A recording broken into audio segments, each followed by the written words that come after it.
এই লোগোটা তৈরি করব, এটাই পাশে রাখলাম।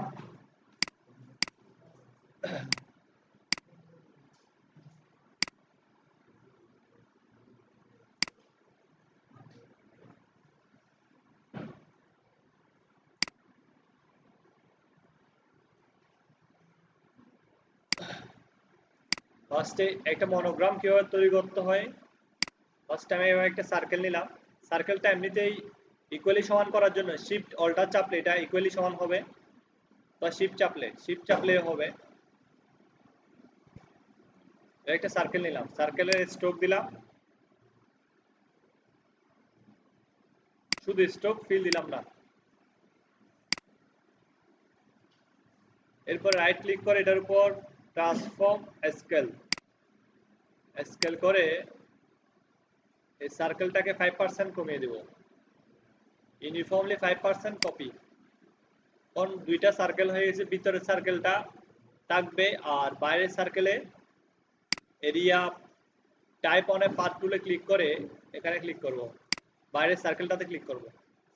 ভিতরেরটাতে ক্লিক হয়ে গেছে, আমাকে বাইরের সার্কেলটাতে ক্লিক করতে হবে। সেজন্য বাইরের সার্কেলটা সিলেক্ট করে টাইপ অন এ পাথ টুল এটাতে ক্লিক করে এখানে ক্লিক করতে হবে। এখন আমি আমার লেখাটা লিখি, learning and earning development project.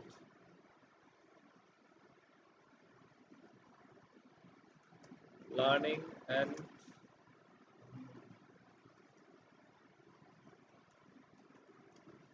Project.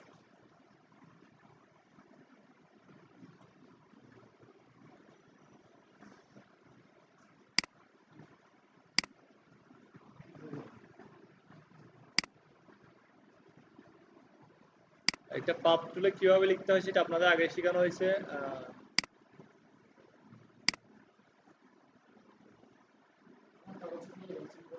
হ্যাঁ যাবে।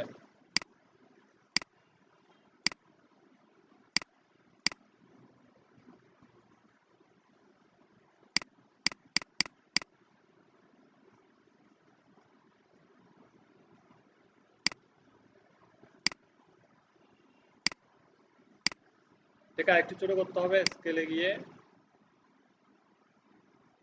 আরো 2% ছোট করে দিলাম। ওকে, ঠিক আছে। ফার্স্ট এই লেখাটা লিখলাম, এরপরে এই লেখাটার আরেকটা সার্কেল তৈরি করব, ট্রান্সফর্ম। আমি স্কেল করে কেন করতেছি, যাতে ডিফারেন্সটা সবসময় ইজি হয়, অর্থাৎ একই হয়। তাহলে দেখবেন যে আপনার একটা সার্কেল বড় হয়ে গেছে, একটা সার্কেল ছোট হয়ে গেছে, সেজন্য আমি স্কেল করে করতেছি। স্কেল করে করাটা বেস্ট প্র্যাকটিস, সবগুলো নিখুঁতভাবে হবে, সুন্দরভাবে হবে। এরপর দেখেন ভিতরে যে সার্কেলটা ছিল এটাকে আমি 130% বড় করে কপি করছি। এরপর এখানে যেহেতু আরেকটা লেখা লিখতে হবে বরাবর, সেজন্য আবার এটার উপর রাইট ক্লিক করে ট্রান্সফর্ম করে স্কেল 130%।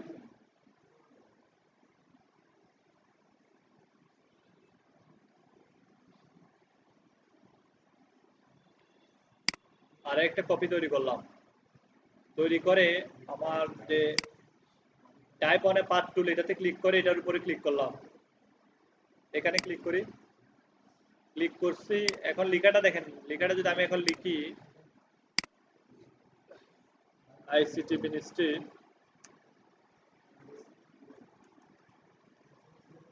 এভাবে আসবে, কিন্তু আমার তো এভাবে হলে হবে না। সেজন্য আমি এটাকে, যে লাইনগুলো আছে এটা ধরে আমি এটাকে ভিতরের দিকে এভাবে চেপে নিয়ে আসতে পারি।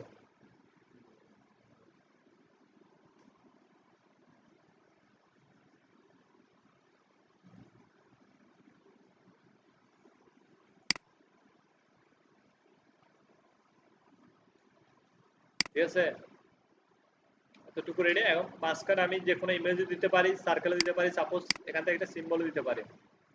মানে এরকম ডাইরেক্ট সিম্বল ইউজ করাটা লিগাল না, সেই জন্য আপনারা কি করবেন, সিম্বলটা এক্সপান্ড করে ব্র্যাক লিঙ্ক নামে একটা অপশন আছে, ব্র্যাক লিঙ্ক করে দিবেন। আর সিম্বলটা যদি ইউজ করেন তাহলে এটা কিছু ডিজাইন চেঞ্জ করে দিতে হবে, নাহলে কালার চেঞ্জ করে দিতে হবে।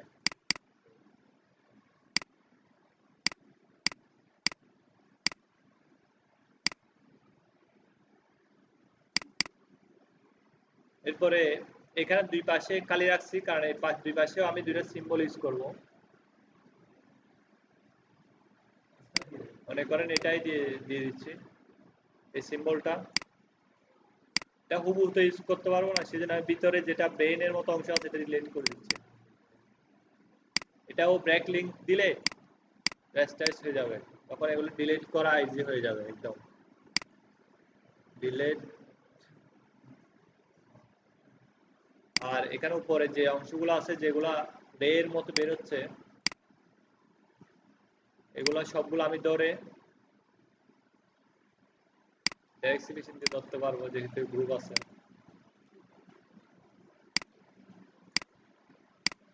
সবগুলো কালার আছে কি, আমি এগুলো কালার ব্ল্যাক করে দিচ্ছি।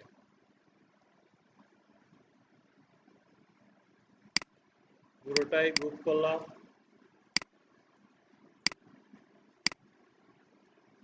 কন্ট্রোল জি গ্রুপ করে এটা ছোট করে এখানে একটা বসে দিলাম। আর এটাকে রিফ্লেক্ট করে আরেকটা এখানে বসে দিলাম। একটু রোটেট করে দেওয়া হবে। তাহলে একটা সিম্পল মনোগ্রাম আমরা এভাবে তৈরি করে ফেলতে পারি।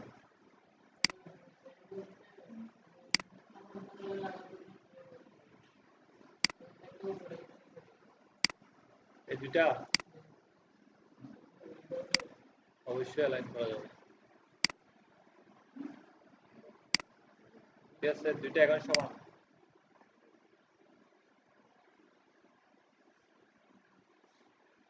স্টারও দিতে পারি এখানে, স্টার দিলে সুন্দর দেখাবে, এটা বাদ দেন না।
ঠিক আছে, এভাবে আমরা একটা মনোগ্রাম খুব সহজেই তৈরি করে ফেলতে পারি। এটা একটা কপি করে, এটা একটা কপি তৈরি করলাম, কপি করে এগুলা, আচ্ছা এগুলা যে সার্কেলগুলো আছে এগুলা একটু বাড়িয়ে দিচ্ছি যাতে এটা ভালোভাবে বোঝা যায়।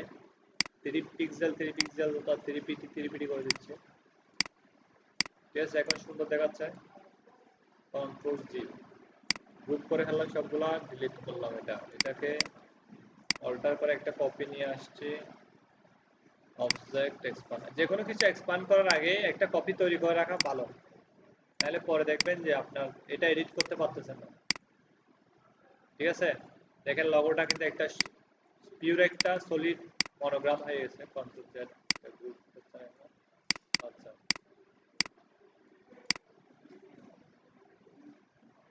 এবার আমরা একটা সুন্দর মনোগ্রাম তৈরি করে ফেলতে পারি। আপনাদের এখন কাজ হচ্ছে আপনারা এইভাবে একটা মনোগ্রাম তৈরি করুন।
ঠিক আছে, আপনারা সবাই এই ধরনের একটা মনোগ্রাম বানাবো।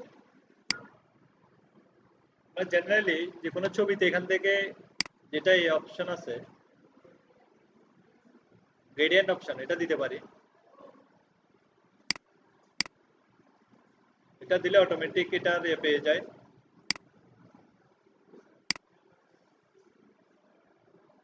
দেওয়ার জন্য অবজেক্ট এক্সপ্যান্ড করতে হবে, এটাকে এক্সপ্যান্ড করে দিলাম। এক্সপ্যান্ড করে এখানে গ্রেডিয়েন্টটা ইউজ করলাম। গ্রেডিয়েন্টটা লিনিয়ার দিয়ে আমি গ্রেডিয়েন্ট দিয়ে এভাবে দিলাম, শিফট চেপে এভাবে বড় করে দিলাম। অনেক সময় এই ধরনের ট্যাক্স দেখতে পাই আমরা, ট্যাক্স লগো। ঠিক আছে, এবার গ্রেডিয়েন্ট তো সবাই দিতে পারবেন। এখন দেখেন আমি এটাকে ডিভাইড করব। সেম লেখাকে ডিভাইড করার জন্য আমরা জেনারেলি কি ইউজ করি? সিজার টুল। এখন এখানে যদি সিজার টুল দিয়ে কাটতে হয় অনেকগুলো কাটতে হবে, আর যদি নাইফ টুল দিয়ে কাটি তাহলে নাইফ টুল দিয়ে এভাবে কাটতে হবে। এটা আরেকটা ইফেক্ট হইল লগোর জন্য। এখানে একটা এটা ডাবল অর্থাৎ দুইটা পার্ট হয়ে গেছে। এখন আনগ্রুপ করলাম, আনগ্রুপ করলে দেখবেন এটা প্রত্যেকটা লেখা দুইটা পার্ট হয়ে গেছে। ফার্স্টেরটাতে এই গ্রেডিয়েন্টটা রাখলাম, আমি সেকেন্ডটাতে আমি আরেকটা গ্রেডিয়েন্ট ইউজ করতে পারি। যেমন মনে করেন আমি এই গ্রেডিয়েন্টটা দিলাম উপরে আর নিচে আরেকটা গ্রেডিয়েন্ট এভাবে দিলাম। যদি ম্যাচ হয়নি, আমি ম্যাচের দিকে খেয়াল করিয়েন না, আপনারা শুধু দেখেন যে দুইটা গ্রেডিয়েন্ট আমি কিভাবে ইউজ করতে পারি। তা আমি এটাকে কেটে দুইটা গ্রেডিয়েন্ট দিতে পারি। এখন হচ্ছে আমাদের এখানে সিলেকশন টুল আছে একটা, এগুলো সবগুলো এখন লাইন আর্ট হয়ে গেছে। আমি চাইলে এটাকে টেনে এভাবে একটা সিম্বলের মতো করে দিতে পারি, যেটা জেনারেলি আমরা যদি এক্সপ্যান্ড করি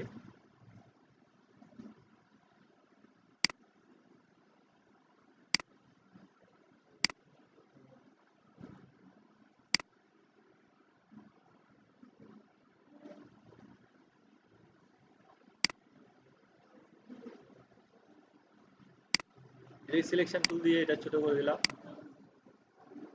আর দেখেন লগোর ক্ষেত্রে আপনার ক্রিয়েটিভিটি গুলো বেশি পরিমাণ কাজে লাগবে। আর ক্রিয়েটিভিটি সিস্টেম হবে আপনার এক্সপেরিয়েন্সের পরে। ফার্স্ট টাইম আপনার ক্রিয়েটিভিটি হবে না।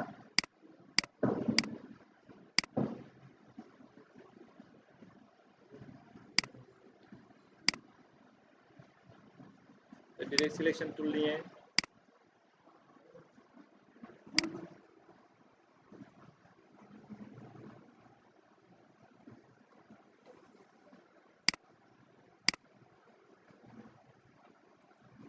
মনে করেন এটা লগোর ক্ষেত্রে দেখেন না এভাবে অনেকগুলো সিম্বল, এটা কি আর এখন কি ট্যাক্স লগো আছে? ট্যাক্স ঠিক আছে, বাট ট্যাক্সটা ডিফারেন্ট হয়ে গেছে। এইভাবে আমরা যে কোনো ট্যাক্সকে শুধু এই পাইবে না, অনেকভাবেই এটাকে কি করতে পারি, এইভাবেই করে দিতে পারি। অর্থাৎ কোনো একটা লগোতে ইউনিক সিম্বল ইউজ করতে পারি, ইউনিক সিম্বল বানাতে পারি। এরপর দেখেন এইখানে অনেকগুলো টুল আছে আমরা যেগুলো ইউজ করছিলাম। কি টুল ছিল এগুলা? ব্লোড টুল, এলে ব্লোড টুল ছিল। এটার কাজ এটাও ইউজ করতে পারি এখানে। সাপোজ আমি এই ধরনের একটা ব্লোড টুল দিয়ে এভাবে নিলাম, নিয়ে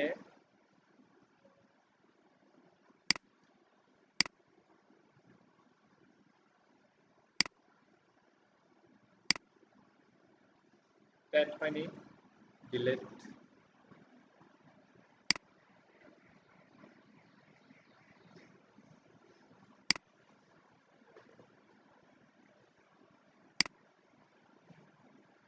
যেভাবে অ্যাড করলাম, অ্যাড করে দুইটা এভাবে ধরে আমি এক্সপান্ডের যেটা পাথফাইন্ডার টুল আছে পাথফাইন্ডার টুলে ইউনিক করে দিলাম।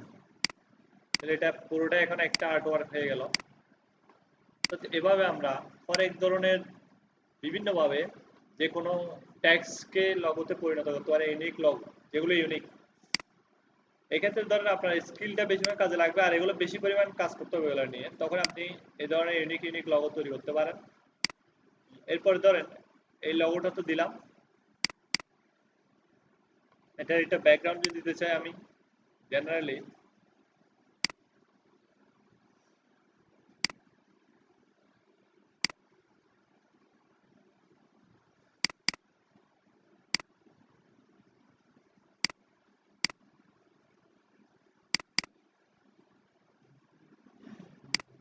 ব্ল্যাক ব্যাকগ্রাউন্ড দিচ্ছি ব্ল্যাক ব্যাকগ্রাউন্ড, এটাকে পিছনে নিয়ে গেলাম, পিছনে নিয়ে যাওয়ার পরে এভাবে আসলো।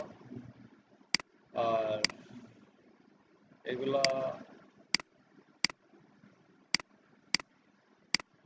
দেখেন আমি সবগুলো গ্রুপ করে ফেলতেছি, কারণ আমার কাজের সুবিধার জন্য সবগুলো কালারগুলো আমি চেঞ্জ করে দিই। সবগুলো কোনো কালার নাই এবং হোয়াইট কালার দিয়ে দিলাম। হোয়াইট কালার এই দুইটা একসাথে যোগ করে আমি এটা এই এক্সক্লুড অপশনটা চাপলাম। এক্সক্লুড অপশনটা চাপার পর এটা কি হয়ে গেল, একটা এটা পুরোটা একটা কালার হয়ে গেল। এখন যদি আমি এটা এভাবে ক্লিক করি দেখেন এটাও একটা কিন্তু লগো হয়ে গেল। ঠিক আছে, যেটা আমি গতদিন দেখিয়েছিলাম, এটা একটা ট্রান্সপারেন্ট লগো, এতে পিছনে ওইটা দেখা যাচ্ছে। ঠিক আছে, এভাবে আমরা যে কোনো একটা লগো তৈরি করে ফেলতে পারি। এটা বিভিন্ন কালার দিতে পারি এভাবে। আর যে কোনো কালার ইউজ করলে পুরো পুরো লেখাটার কালারটা চেঞ্জ হয়ে যাচ্ছে ব্যাকগ্রাউন্ডে, কিন্তু এখানে কিছু নাই। এটা এক ধরনের লগো। ঠিক আছে, না সবাই এই ধরনের একটা লগো তৈরি করেন, করবেন না একটু দেখাই, সবাই খেয়াল করেন।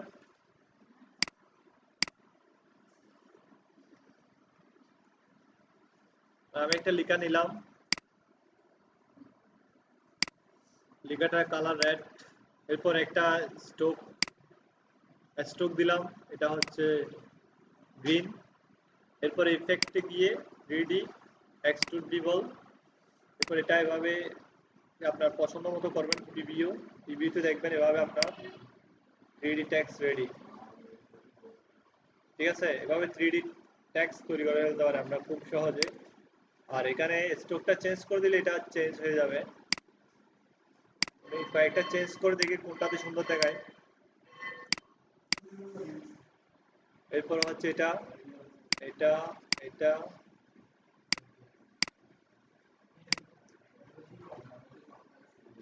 3Dর জন্য।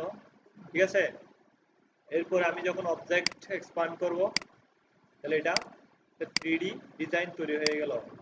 এটা জুম করে দেখেন, এটার প্রত্যেকটা আপনি চেঞ্জ করতে পারেন। এটার বাইরের যে অপশন যেটা আছে কালার, এভাবে ধরে ধরে সাপোজ আপনি যদি চান এটা চেঞ্জ করবেন তাহলে এটা চেঞ্জ করতে পারেন, এটা চেঞ্জ করতে পারেন, তারপরে চেঞ্জ করতে পারবেন।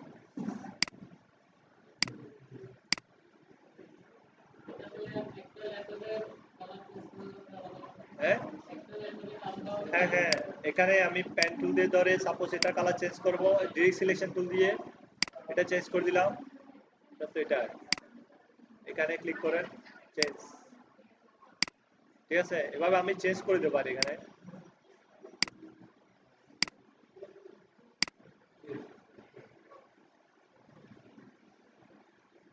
মানে সবগুলো কালার হবে ওইটাই। আজ এই ধরে ধরে করে দিচ্ছি, এটা কালার হবে সেম।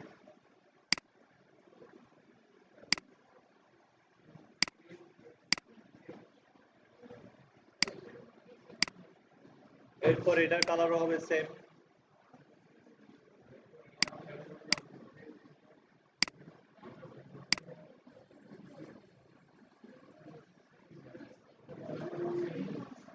আচ্ছা, 3D সবাই বুঝতে পারছেন?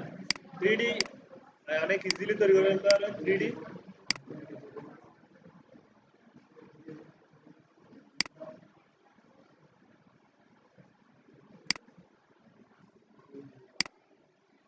এখানে গিয়ে স্টাইলাইজে গিয়ে আমার ইনার গ্লো দরকার। ইনার গ্লোতে ক্লিক করলাম, প্রিভিউ করলাম, একটু ইনার গ্লো আসছে, এটা একটু কমিয়ে দিই।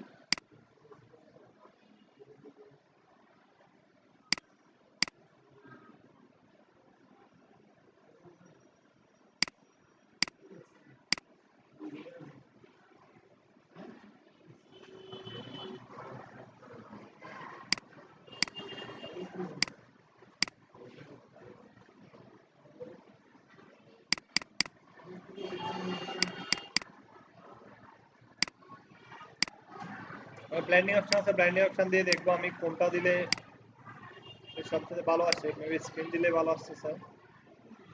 সেন্টার এক্স,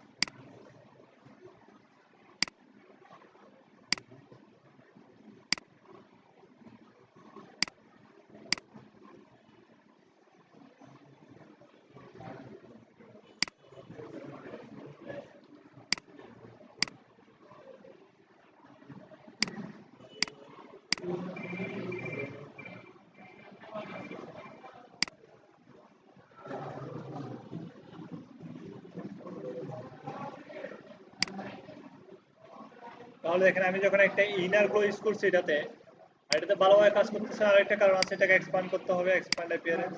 ওকে, এখন জুম করে দেখেন।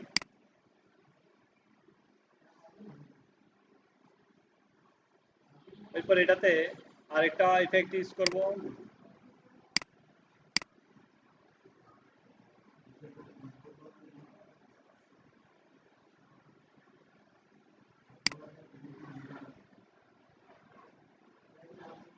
এটা একটা ইফেক্ট ইউজ করব, এটার নাম হচ্ছে ইনার গ্লো ইউজ করছি। এরপরে এটা একটা আউটার গ্লো দরকার। এখানে এই স্ট্রোক এটাতে ইফেক্টে গিয়ে ফাংশনে গিয়ে stylise outer glow, outer glow চাইলে আউটার গ্লো দিতে পারেন। এখানে স্ক্রিন থাকলো, প্রিভিউ, ব্ল্যাক,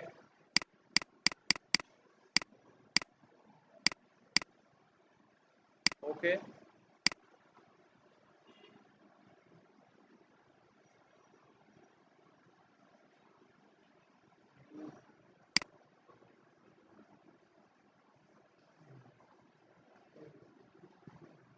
দেখেন একটা সুন্দর ইফেক্ট তৈরি হয়েছে।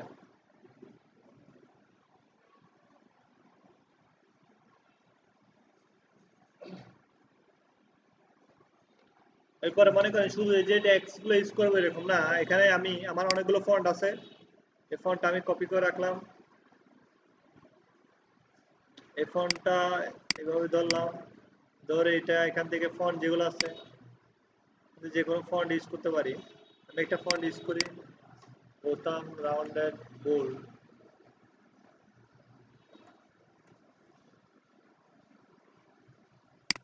সেখানে ফন্টটা নাই,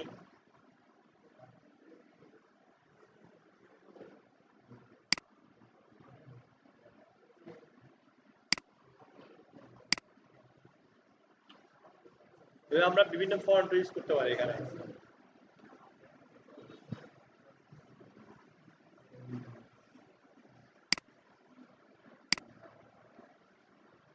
তো বুঝতে পারছেন তো একটা ট্যাক্সে কিভাবে অনেকগুলো ইফেক্ট ইউজ করবেন।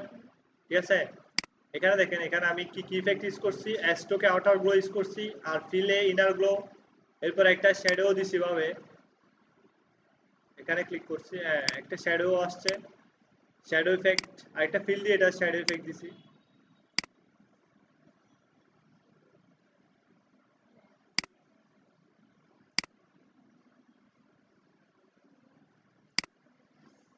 দেখেন এভাবে আমরা এই অ্যাপিয়ারেন্সের এই টুলগুলো ইউজ করে অনেক কিছু দিতে পারি একটা টেক্সটে। মনে করেন আর একটা ইফেক্ট দিতে পারি এটাতে, জেনারেল আমি শ্যাডোটা অফ করে দিই।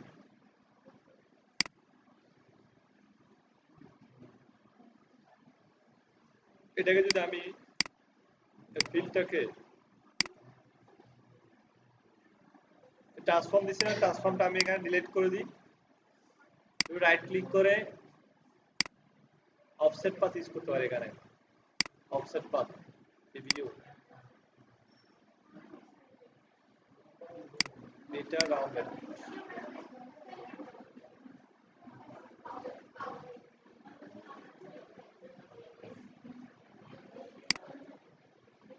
অফসেট বাড়িয়ে দিই 20 ফিটে।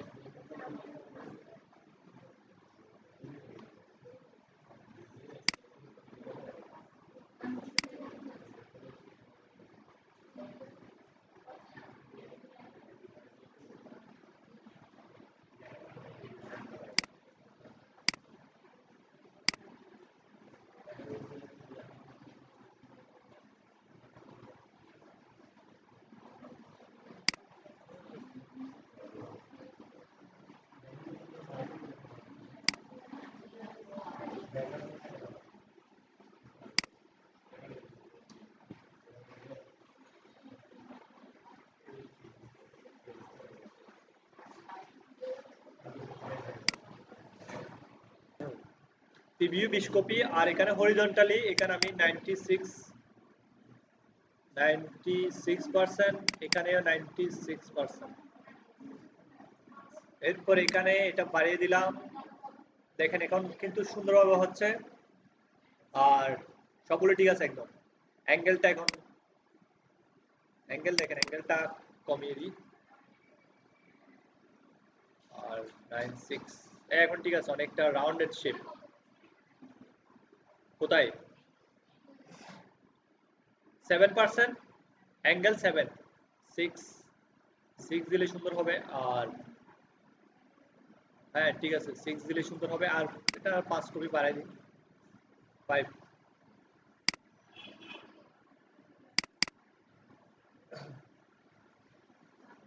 এরপরে ওকে দিবেন। এরপরে অবজেক্ট এক্সপান্ড অ্যাপিয়ারেন্স, এটাকে ঘুরাই,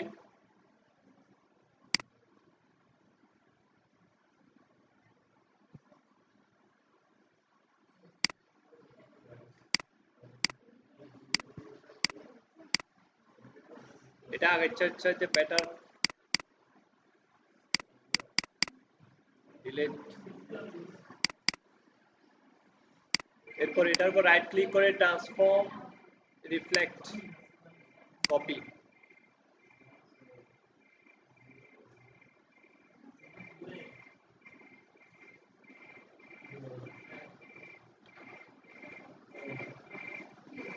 ঠিক আছে।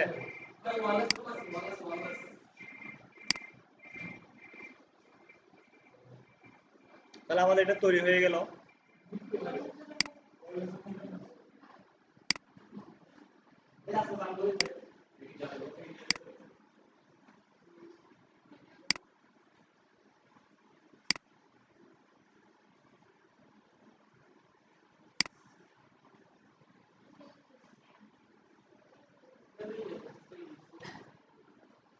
ঠিক আছে, বেশি কঠিন এগুলা, বেশি কঠিন না। 1 2 3 4 5 6 7 8 9 10 11 12 13 14 15 16 কপি।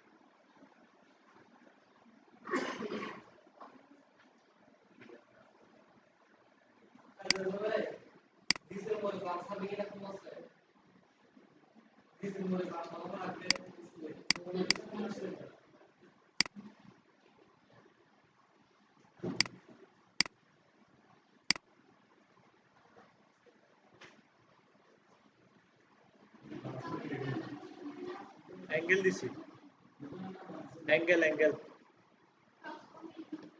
হ্যাঁ ট্রান্সফর্ম।